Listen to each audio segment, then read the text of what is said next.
Lanjutkan pembahasan mengenai jurnal dan buku besar. Untuk membuat jurnal, kita melihat dalam persamaan akuntansi. Jika nilai asetnya meningkat, maka dicatat di sebelah debit, tapi jika nilai asetnya turun, maka dicatat di sebelah kredit. Untuk liabilities dan ekuitas, ini sebaliknya. Meningkat dicatat di sebelah kredit, dan jika turun dicatat di sebelah debit. Sebagai contoh transaksi yang sebelumnya, di sini perusahaan menerima 10.000 dari pemilik yaitu Bob Baldwin, maka cashnya meningkat 10.000 dan share capital equity meningkat 10.000. Maka jurnalnya cash akan dicatat di sebelah debit karena meningkat, dan shareholder equity meningkat dicatat di sebelah kredit. Kemudian untuk contoh transaksi 2, kas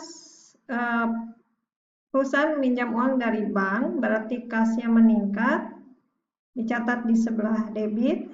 Kemudian liabilities meningkat, yaitu hutang bank sebesar 3.000, dicatat di sebelah kredit.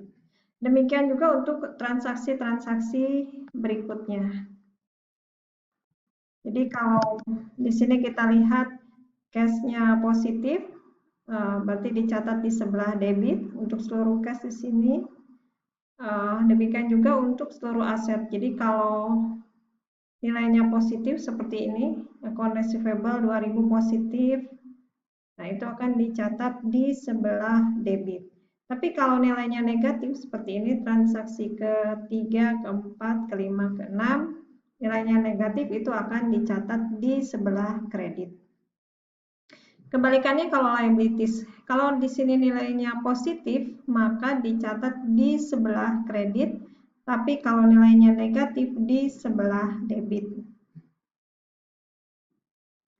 Nah, kalau sudah membuat jurnal, maka langkah berikutnya adalah masukkan ke dalam buku besar. Nah, buku besar, setiap rekening yang dibuat pada jurnal, ini rekening. Untuk aset ada cash, account receivable, prepaid insurance, dan sebagainya. Untuk liabilities ada bank loan, account payable, dan sebagainya. Kemudian untuk equity, setiap rekening yang muncul di sini akan memiliki satu buku besar. Sebagai contoh untuk transaksi pertama, di sini tadi kita sudah membuat jurnal, cashnya 10.000 di sebelah debit, maka di buku besar dicatat di sebelah debit 10.000.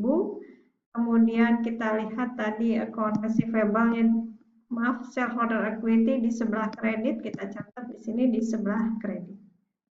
Nah, jadi sini sesuai dengan jurnalnya. Untuk jurnal nomor 2, cash di sebelah kredit, jadi kita lanjutkan bukunya. Ini yang pertama tadi, transaksi pertama. Kemudian transaksi kedua, kita lihat cashnya di sebelah debit juga, sehingga di sini saldo akhir adalah 10.000 ditambah 3.000, 13.000. Kemudian hutang bertambah di kredit sebesar 3.000. Nah, jadi semua transaksi setelah kita catat dalam jurnal, kemudian dibuat buku besarnya, maka ini merupakan saldo akhir buku besar. Di sini jumlah seluruhnya. Pada kolom cash, kolom account receivable, ini adalah saldo buku besar akhir. Saldo akhir pada buku besar. Nah, ini kecuali return earning, ini akan ditampilkan pada trial balance. Ini trial balance. Cashnya 3.700, di sini kita tulis 3.700 di sebelah debit. Kemudian account receivable ini juga di sebelah debit 2.000. Ya, jadi kalau di sini saldonya positif, di bagian aset itu akan ada di sebelah debit.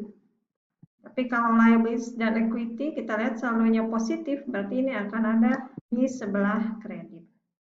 Untuk return earning ini harus dirinci. Yang ini pendapatan, kemudian yang ini adalah biaya-biaya. Jadi bentuk trial balance-nya adalah seperti ini.